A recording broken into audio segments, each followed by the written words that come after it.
ओम सजात्म सर्वोत्थान करो शुद्ध चैतन्य स्वामी ने नमः। जे स्वरूप समझा बिना पाम्यो दुख अनंत समझाव्यो ते पदनम श्री सद्गुरु भगवत। आत्मसिद्धि शास्त्र को कुछ अल्प बुद्धि से समझने का प्रयास कर रहे हैं। 64वीं गाथा कल हमने देखी थी, 65वीं भी देखी थी, 66वीं गाथा लेंगे। कोई संयोग थी नहीं जेनी उत्पत्ति थाय, नाश न तेनो कोई मास तेथी नित्य सदा। क्रोधादि तरतम्यता सर्पादिक निमाय, पूर्व जन्म संस्कार ते जीव नित्यता त्याय। यहाँ शिष्य को शंका हो रही है कि आत्मा तो जानने में आया नहीं, ठीक मन बुद्धि के लेवल से मान लिया कि आत्मा है, परंतु आत्मा तो अनित्य ही हमें भासित हो रहा है। और आप कह रहे हैं कि आत्मा नित्य है, तो कैसे वो हमें समझाने का प्रयास करें। तो पहले की गाथाओं में बता दिया कि जड़ से चेतन और चेतन से जड़ की उत्पत्ति और लय हो, ऐसा तीनों काल में कभी संभव नहीं है। इसको हम प्रत्यक्ष आंखों से, अनुभव से, यहाँ सृष्टि में इनके परिणामों को देखकर उसका निर्णय कर सकते हैं। और अब 66वीं गाथा में कह रहे हैं कि जिसकी उत्पत्ति किसी भी संयोग से नहीं होती, उसका नाश भी किसी में नहीं होता। इसलिए आत्मा त्रिकाल है, नित्य है, तीनों काल में जैसा का तैसा था, है और रहेगा। जो किसी भी संयोग से उत्पन्न न हुआ हो, अर्थात अपने स्वभाव से जो पदार्थ सिद्ध हो, उसका लय दूसरे किसी भी पदार्थ में नहीं होता। और यदि दूसरे पदार्थ में उसका लय होता हो तो उसमें से उसकी पहली उत्पत्ति होनी चाहिए थी, और नहीं तो उसमें उसकी लय रूप एकता नहीं हो सकती। इसलिए आत्मा को अनुत्पन्न और अविनाशी जानकर, मानकर नित्य है ऐसी प्रतीति करना ही योग्य है। आज हम उदाहरण के आधार पर कह सकते हैं कि एक कांटा शरीर में जाकर भी शरीर में नहीं जाता, प्रत्यक्ष देखा जा सकता है। हम डॉक्टर के पास जाते हैं, व्यवहार से भले कहते हैं किसी ने इंजेक्शन लगा दिया कि सुई मेरे शरीर में गई, अरे सुई, वो कांटा शरीर में तब गया ऐसा कहा जा सके जब सुई या कांटा शरीर के परमाणु रूप परिणमित हो और बाहर ही नहीं निकले, अंदर ही गल जाए। तो फिर भी कह सकते हैं कि एक द्रव्य, एक पदार्थ दूसरे पदार्थ रूप परिणमित हुआ, कि वो सुई शरीर रूप परिणमित हुई। लेकिन कांटा तो पूरा का पूरा बाहर निकलता है, और टूट भी जाए तो दूसरा कांटा लेके उसको निकाल सकते हैं। ये प्रत्यक्ष देखा जा रहा है। जब वो कांटा शरीर में नहीं गया तो आत्मा में, मुझ में कैसे जा सकता है। अब दूसरी बात कि कांटा शरीर में गया और उसकी जो वेदना हुई, ये वेदना का अनुभव हुआ। वेदना का जो अनुभव हुआ, वो अनुभव करने वाला कौन? यदि शरीर वेदना का अनुभव करता है तो मरने के बाद भी करना चाहिए। तो अनुभव करने वाला ऐसा जो तत्व था वो निकल गया। अब कांटा क्या, उस शरीर को जला रहे हैं तो भी शरीर चिल्ला नहीं रहा है, क्योंकि उस जलन का, उस दाह का, उस अग्नि का अनुभव करने वाला जो तत्व था, जाननहारा था, वो अब है नहीं। तो इसको तो तुझे मानना ही पड़ेगा। माने तो भी ठीक, और न माने तो हमें कोई इसका आग्रह है नहीं। पर इसके माने बगैर छुटकारा नहीं है। तो एक पदार्थ दूसरे पदार्थ में लय नहीं होता है। जब पुद्गल में लय नहीं होता है तो पुद्गल जीव में कैसे लय हो सकता है? और जब उसकी उससे उत्पत्ति नहीं है तो उसके नाश से उसका नाश भी कैसे हो?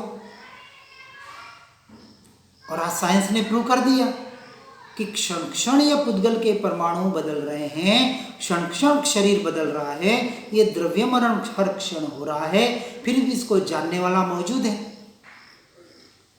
रात को स्वप्न की अवस्था बता रही है, गाढ़ निद्रा की अवस्था बता रही है कि कोई ऐसी शक्ति है जो जान रहा है कि मुझे बहुत गहरी नींद आई। अब किसी की मृत्यु आती है जो परमानेंट गहरे नींद में चला जाता है, अब वो बताए, उसको बताने वाला कौन है कि तुझे को गहरी नींद आ रही है या कैसे आ रही है? जिसे हम मृत्यु कहते हैं वो भी तो एक गहरी नींद ही तो है, क्योंकि गहरी नींद में हमें कुछ भी पता नहीं पड़ता है इस 5 इंद्रियों के द्वारा और मन के द्वारा। बहुत सी गहरी नींद लोगों की तो इतनी होती है कि कितनी जोर जोर से आवाज दे, हटा दे, कुछ भी कर लें तो भी जागते नहीं है, इतनी गहरी नींद आती है। ठीक है, वो तो एक कर्म का उदय है। तो इतनी गहरी नींद, कोई आवाज दे रहा है, आप सुनाई नहीं दे रहे हैं, ऐसी गहरी नींद आई और जब आप जागे तो अरे अरे क्या करूं, बहुत गहरी नींद आ गई थी। अब ये गहरी नींद आई थी, इसको जानने वाला कौन मौजूद है वहां? तो मानना ही पड़ेगा।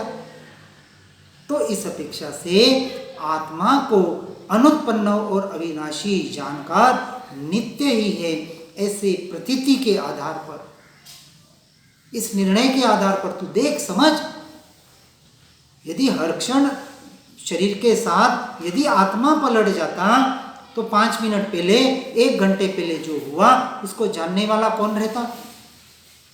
क्योंकि शरीर भी नष्ट, आत्मा भी नष्ट, तो पहले की प्रोसेस जानी किसने? अभी किसके स्मृति में है? अब वो कहेगा बुद्धि में है। अरे बुद्धि भी क्षण क्षण पलट रही है। साइंस कह रहा है कि 6.5 से 7 साल में शरीर का एक परमाणु आज वहाँ मौजूद नहीं है, फिर चाहे अंदर के हो चाहे बाहर के परमाणु, क्योंकि परमाणु नष्ट हो रहे हैं और हम जो खा पी रहे हैं उससे नए परमाणु बन रहे हैं। सीधी देखने में आ रहा है कि इतने सालों से इतना टन अनाज डाला, वो गया कहाँ? नहीं तो शरीर फूलते जाना चाहिए था रोज। अरे 1% तो फूलना चाहिए था ना रोज। चलो 99% बाहर निकल गया मल मूत्र पसीने के द्वारा। अरे 1% भी यदि बढ़ता रहे, रोज बढ़ रहा है, रोज खा रहा है, रोज सुबह खा ली, अब ये पेट तो कभी भर ही नहीं रहा, अतृप्त का अतृप्त।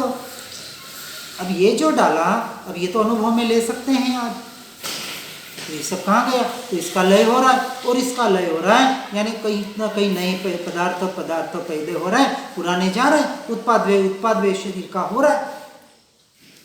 अब पूरा शरीर बदल गया, बुद्धि के परमाणु बदल गए, उसके जो अवयव थे, अवयव के जो वहाँ परमाणु थे, जो भी डीएनए थे, जो भी थे, बदल रहे हैं।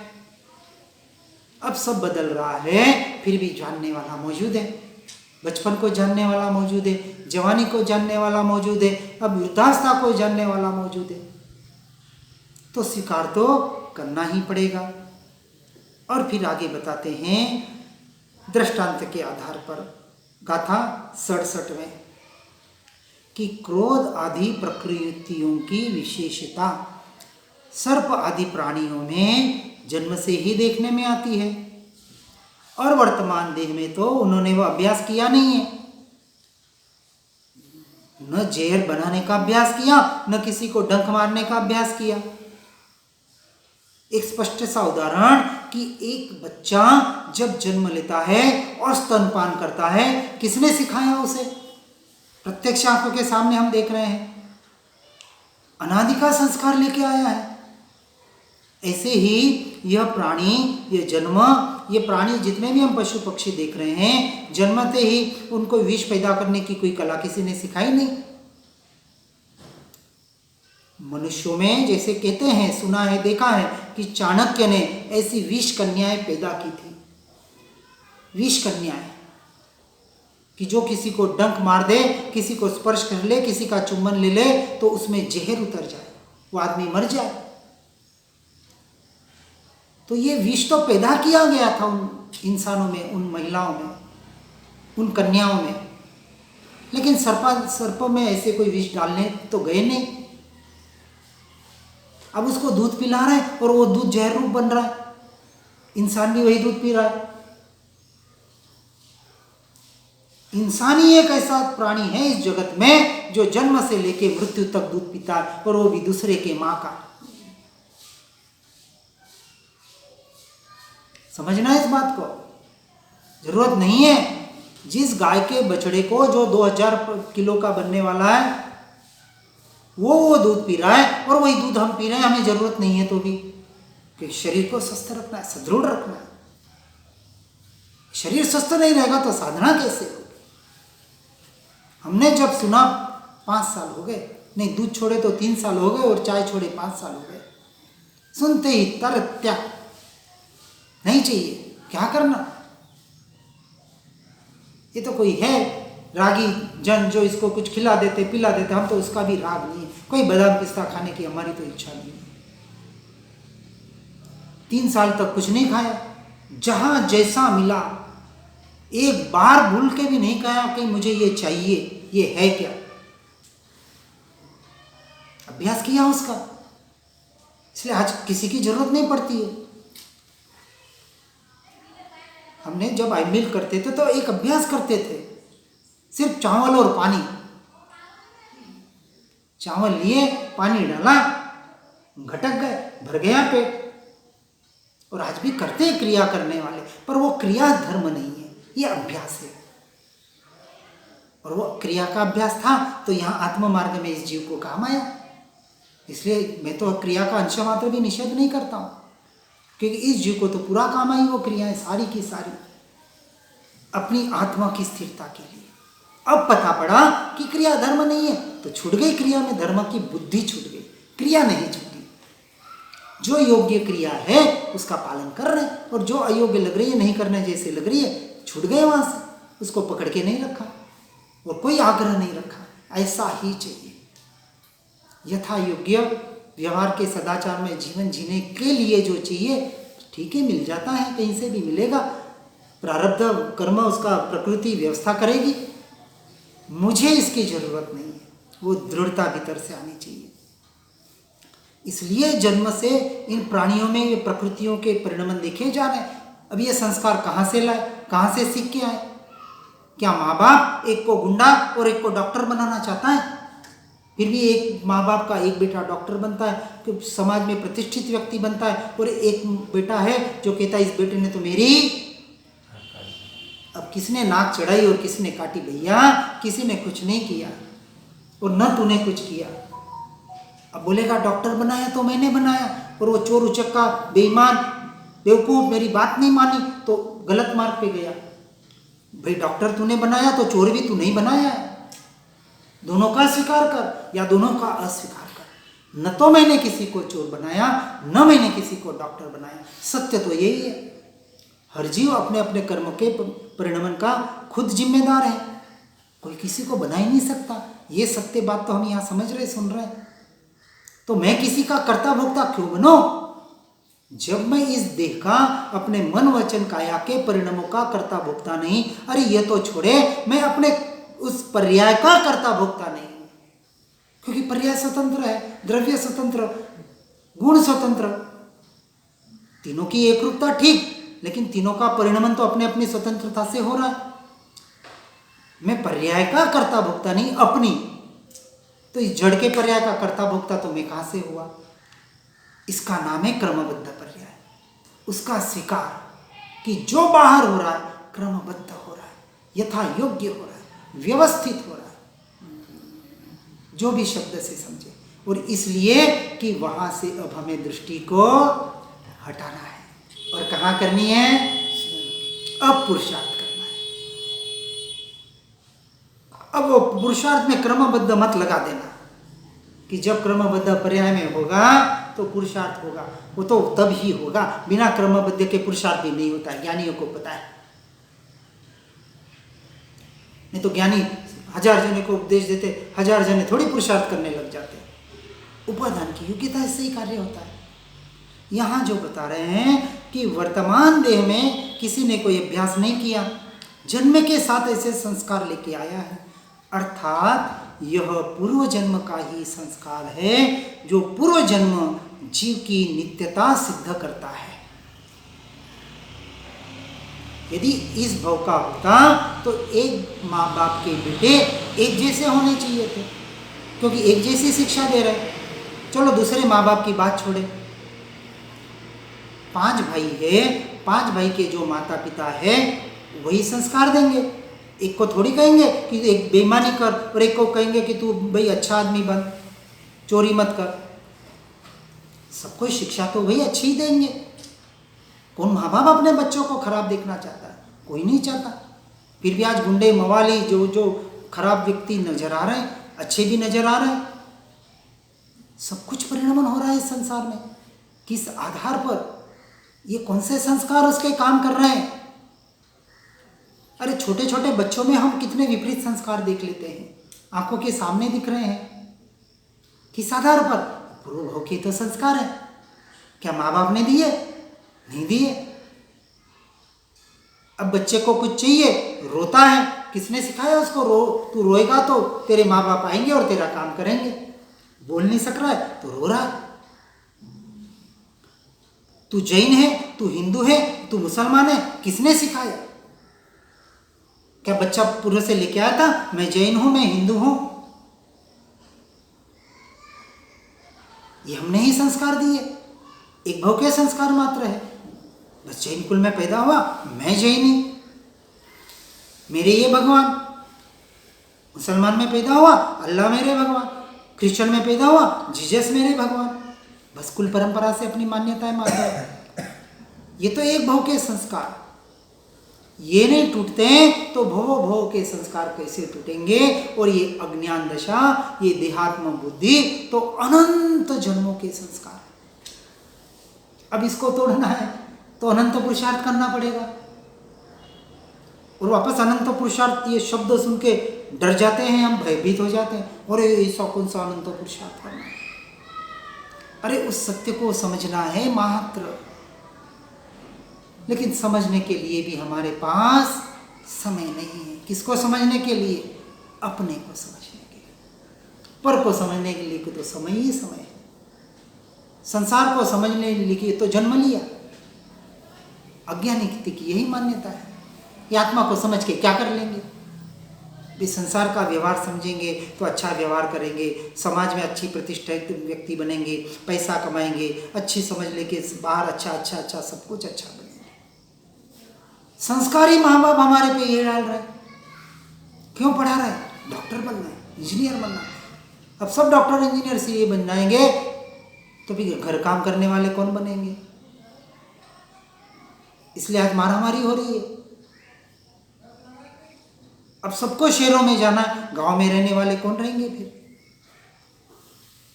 विचार करना है अपने से, अपने में, अपने लिए विचार करना है। इसलिए यहाँ कह रहे हैं कि सर्प में जन्म से क्रोध की विशेषता देखने में आती है। जन्म से डंक मारना, आप उसके पास जाएंगे, जरा हाथ उसको कुछ उसका भला भी करने जाएंगे एक बार तो वो डंक मारेगा आपको। कबूतर में जन्म से ही अहिंसकता देखने में आती है। कबूतर को कभी नॉनवेज खाते देखा है? नहीं खाएगा। क्या उसके चोंच में क्षमता नहीं है? कौवा खा सकता है, कबूतर क्यों नहीं खा सकता? उसकी चोंच और अच्छी तीखी है। तोते को देख लें तो जो परिणमन जिसकी जैसी योग्यता है, जैसी जिसकी भवितव्यता है, पूर्व भोग के संस्कार लेके आया है। खटमल आदि जंतुओं को पकड़ते हुए उन्हें पकड़ने से दुख होता है, ऐसी भय संज्ञा पहले से ही उनमें अनुभव में रही है। अब किसी जानवर को, खटमल को, किसी को पकड़ने जाते हैं, उसका भला भी करने जाते हैं, तो एक बार वो भौंकेगा या भागेगा, क्योंकि भय संज्ञा रही हुई है। अब ये डरना उसको किसने सिखाया? वे आप उसका भला करने जा रहे हैं, उसको क्या पता आप भला कर रहे कि मारने जा रहे हैं या उसको तकलीफ देने जा रहे हैं। तो भय संज्ञा पड़ी हुई है, कहीं मुझे पकड़ न ले, कहीं मुझे मार न दे, जिससे वे भाग जाने का प्रयत्न करते हैं। किसी प्राणी में जन्म से ही प्रीति की, किसी में समता की, किसी में विशेष निर्भयता की, किसी में गंभीरता की, किसी में विशेष भय संज्ञा की, किसी में काम आदि के अति असंगता की, किसी में उसके संगता की, और किसी में आहार आदि में अधिकाधिक लुब्धता की विशेषता देखने में आती है। सारे जगत में हम देख रहे हैं। जगत में क्या, अपने परिवारों में देखते हैं, अपने सगे संबंधियों में देख रहे हैं। कोई खाए बगैर नहीं रह रहा है और बिना खाए भी कोई रह रहा है। कोई तपस्या कर पा रहा है, कोई नहीं कर पा रहा है। कोई कौन सा कार्य, किसी की किसी कार्य में रुचि है, किसी को किसी कार्य में रुचि है। तो सारे परिणमन हम अपनी आंखों से देख रहे हैं। कोई भयभीत हो रहा है, कोई निर्भय है, कोई गंभीर है, कोई हंसी मजाक वाला है, कोई किस प्रकार से परिणमित हो रहा है। ये सारे संस्कार आए कहाँ से? ये ऐसी विपरीतता क्यों दिखाई दे रही है? क्योंकि हर जीव के अपने अपने पूर्व भव के और इस भव के संस्कार वहां बाहर दिखाई दे रहे हैं। इसलिए इत्यादि भेद अर्थात क्रोध आदि संज्ञा की 4 संज्ञाएं बताई। आहार संज्ञा, भय संज्ञा, मैथुन संज्ञा और परिग्रह संज्ञा। अनादिकाल से ये संज्ञा से जीव ग्रसित है। अब संज्ञा की न्यूनाधिकता आदि से तथा वे प्रकृतियां जन्म से सहचारी रूप से विद्यमान देखने में आती है, उससे उसका कारण पूर्व के संस्कार ही संभव है। और तो हमें तो कोई नजर में नहीं आ रहा कि चलो इस भव के संस्कार छोड़े। बचपन से जो जन्म होते जिसे हम जन्म कहते, वो संस्कार कहाँ से लाया? वो बातें कहाँ सीख के आए? किसने सिखाई? किसी ने नहीं सिखाई। तो पूर्व के कुछ संस्कार लेके आया, ये बात को सिद्ध करता है। तो इस बात को मानना पड़ेगा कि पूर्व जन्म कोई था, पूर्व में कोई था, इस शरीर के पहले किसी देह को धारण किए हुए था। वो कौन था? मैं था, वो जीव था, वही आत्मा था। और वह नित्यता को सिद्ध करता है, अनित्य नहीं है वो। ये शरीर तो अनित्य है क्योंकि एक भाव का है, आंखों के सामने देख रहे हैं। जन्म हुआ और शरीर की मृत्यु हो गई, उसका आयुष्य पूरा हुआ, एक देह खत्म, जला दिया। देख रहे हैं आंखों के सामने और फिर भी न माने तो आपकी मर्जी।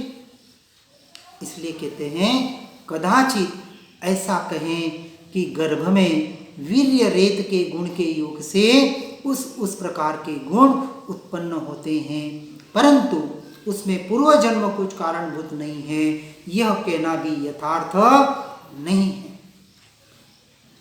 क्योंकि एक ही माँ बाप का वीर्य और रज है और उसी से ही आपके 5 बेटे पैदा हुए, 3 बेटे पैदा हुए, जो भी हुए। आजकल तो एक ही परंपरा चल रही है, इसलिए कोई ज़्यादा भेद होते ही नहीं है। फिर भी संसार में तो हम देख रहे हैं, तो वो गुण जो माता पिता के थे वही वीर्य रज वहां जा रहा है और उसकी उत्पत्ति से वहां जीव पैदा हो रहा है। ये जो व्यवहार का कथन है और यह कोई पूर्व जन्म उसमें कारणभूत नहीं है, ऐसा कहना भी हमें यथार्थ नहीं लगता।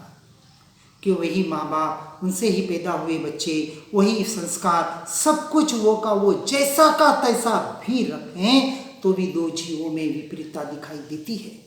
क्यों देती है? करे प्रयोग कोई भी इसके ऊपर। एक से संस्कार दे, एक सा खाना पीना, एक सा परिणमन, सब कुछ एक सा ही करे। टीन्स में भी फर्क होता है, टीन्स में भी एक जैसा फर्क होता है। एक साथ पैदा हुए बच्चे, जुड़वा तिड़वा, 3-3 4-4 बच्चे एक साथ पैदा हो जाते हैं, हमें बहुत बड़ा आश्चर्य लगता है। एक माँ के गर्भ से 4 एक समय में, यानी एक ही वक्त एक के बाद एक बाहर निकले। ठीक है, 1-2 मिनट का फर्क हो सकता है उनमें। अब ये जो बातें हैं, फिर भी चारों के संस्कार अलग क्यों? अब इसका क्या कारण? तो माता पिता काम में विशेष प्रीति वाले देखने में आते हैं, उनके पुत्र परम वितराग जैसे बाल्यकाल से ही देखने में आते हैं। अब पुत्र का उत्पत्ति कहाँ से हुई? काम भोग से। अब काम भोग विषयों का विषय वहां परिणमन कर रहे थे और अनायास ये पुत्र की प्राप्ति हुई। और ऐसा पुत्र वितराग स्वरूप लेके आ रहा है, उसको जन्म से ही वैराग्य आ रहा है, संसार आसार लग रहा है। 8 साल का 10 साल का होता है और कहता है मुझे तो संसार से निकलना है, संसार बेकार है, आसार है। अब माता पिता कहते हैं अरे तूने अभी संसार देखा क्या है? हमने संसार देखा है। उन्हें क्या पता ये पूर्व का संस्कार लेके आया है, पूर्व के अनंत भव उसने देख लिए हैं, पूर्व का माता पिता का और संसार का स्वरूप देख लिया है और वहां निर्णय करके आया था कि संसार आसार है। अब माता पिता के संस्कार वहां काम नहीं कर रहे। ऐसे कितने उदाहरण हमारे सामने हैं। जम्बू राजा को समझाने गए थे राजकुमार को, वहां सुबह 528 दीक्षाएं हो गई एक की जगह। वो कह रहा था मैं लूं। अब विचार करें, यदि पूर्व में दीक्षा हो जाती तो ये 528 दीक्षाएं होती, पर वो निमित्त बनना था। तो एक शादी भी हो गई, दूसरे दिन दीक्षाएं भी हो गई। और ये कहां से हुआ? जो माता पिता कह रहे हैं कि संसार बहुत अच्छा है, रहने जैसा है, एक बार भोगों को भोग फिर चले जाना, हम भी आ जाएंगे। ठीक है, मान गया। अब पहले दिन भोगों को अच्छा मानने वाले ऐसे माता पिता दूसरे दिन दीक्षा ले रहे हैं। अब ये कहां से आया अचानक? ये सारा परिणमन निरंतर देखने में आ रहा है। तो और ये तो उनमें भी आ रहा है। और ऐसे माता पिताओं के क्रोध की विशेषता में उनकी संतति के समता की विशेषता देखने में आती है, वितरागता देखने में आती है। अब ये कैसे हुआ? तथा उस वीर्य रेत के वैसे गुण संभव नहीं है। काम भोग में रत रहने वाले और उनका बेटा ये वितराग स्वभाव वाला, तो उसके गुण कैसे हुए? अर्थात देह धारण करता है। वीर्य रेत के गुण संभव नहीं है क्योंकि वीर्य रेत स्वयं चेतन नहीं है, उसमें चेतन संचार करता नहीं है, अर्थात देह धारण करता है। इसलिए वीर्य रेत के आश्रित क्रोध आदि भाव नहीं माने जा सकते। चेतन के बिना किसी भी स्थान में वैसे भाव अनुभव में नहीं आते। ये वीर्य रस से बना ये माटी का पुतला, ये किसी भाव को आज दिन तक इसने किया नहीं, कर सकता नहीं। ऐसा इस जड़ का पुद्गल का स्वरूप है, स्वभाव है। और जो भाव हो रहे हैं, जिसके द्वारा हो रहे हैं, ऐसा जो चेतन पदार्थ है, अब उसके स्वरूप को तुझे समझना पड़ेगा। क्योंकि भाव करने वाला जो तत्व है वो अभी तुझे अनुभव में नहीं आ रहा है, इसलिए तू इस प्रकार के कथन कर रहा है अज्ञान दशा से। इसलिए वीर्य रेत के आश्रित क्रोध आदि भाव नहीं माने जा सकते। चेतन के बिना किसी भी स्थान में वैसे भाव अनुभव में नहीं आते। मात्र वे चेतन आश्रित है, अर्थात वीर्य रेत के गुण नहीं है, जिससे उसकी न्यूनाधिकता से क्रोध आदि की न्यूनाधिकता मुख्यतः हो सकने योग्य नहीं है। बाहर के परिणमन से क्रोध आदि कषायों का मंद होना, ये क्योंकि एक जो भाव है जिसके द्वारा हो रहे हैं उसके द्वारा ही उसका शमन किया जाएगा। उसमें जड़ पुद्गल निमित्त कारण भले बन सकता है निमित्त नैमित्तिक संबंध से, लेकिन हमें जोर कहाँ करना है? उन भावों पर, उन कषायों पर जो विपरीत दिशा में जा रहे हैं, जो विभाव रूप परिणमित हो रहे हैं। ऐसी जो मेरी पर्याय है, अब अपनी पर्याय को ही हमें साधन बनाना पड़ेगा। इसलिए जो चेतन आश्रित है, अर्थात वीर्य रेत के गुण नहीं है, जिससे उसकी न्यूनाधिकता से क्रोध आदि की न्यूनाधिकता हो सकना संभव नहीं है। चेतन के न्यूनाधिक प्रयोग से क्रोध आदि की न्यूनाधिकता होती है, जिससे वह गर्भ के वीर्य रेत का गुण नहीं है, परंतु चेतन का उसका अपने गुण है और उसे अपने गुणों का ही आश्रय है, और वह न्यूनाधिकता उस चेतन के पूर्व के अभ्यास से ही संभव है। कौन से? पूर्व के और इस भव के अभ्यास से ये न्यूनता या अधिकता संभव है। अब अभ्यास करना, इसी का नाम पुरुषार्थ है, क्योंकि कारण के बिना कार्य की उत्पत्ति नहीं होती। चेतन का पूर्व प्रयोग तथा प्रकार से हो तो वे संस्कार रहते हैं, जिससे इस देह आदि के पूर्व के संस्कारों का अनुभव होता है, और वे संस्कार पूर्व जन्म को सिद्ध करते हैं, और पूर्व जन्म की सिद्धि से आत्मा की नित्यता सहज ही सिद्ध होती है। अब इन पूर्व के जन्मों के संस्कारों को बदलना है, तो ये पुरुषार्थ करने से पूर्व के संस्कार बदले जा सकते हैं। अब आगे जो काम में आने वाले हैं वो कौन से संस्कार काम में आएंगे? इस भाव के। इसलिए हमें कहाँ जोर देना है? अपने भावों पर, अपने संस्कारों पर। ऐसा संस्कार दृढ़ बनाने का प्रयास करें कि एक निर्णय ऐसा हो जाए कि मैं आत्मा ही हूँ, इसके अलावा मैं कुछ भी नहीं। आत्ममय संस्कार बनेगा तो अगले भाव में आपको किसी भी प्रकार से, किसी भी निमित्त से आत्ममय संस्कार देने वाले ऐसे निमित्त मिल ही जाएंगे, जैसे इस भाव में मिले हैं। तो इस भाव की मात्र नहीं, पूर्व भाव का ये संस्कार, ये पुण्य जैसे आज काम आ रहा है इस भाव में, उसी तरह जितना ये संस्कार दृढ़ करेंगे।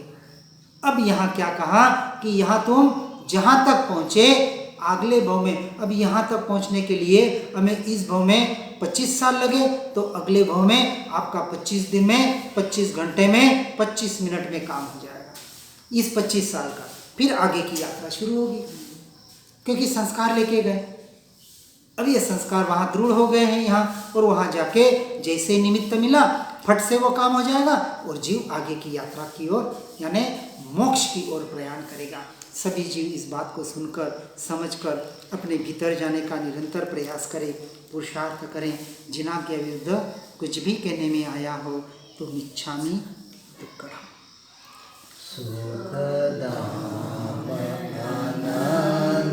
सुसंत चहि दिन रात रहे तद ध्यान महि, शांति अनंत सुधामय जे प्रणमो वदते वरते जयते हो प्रणमो वदते वरते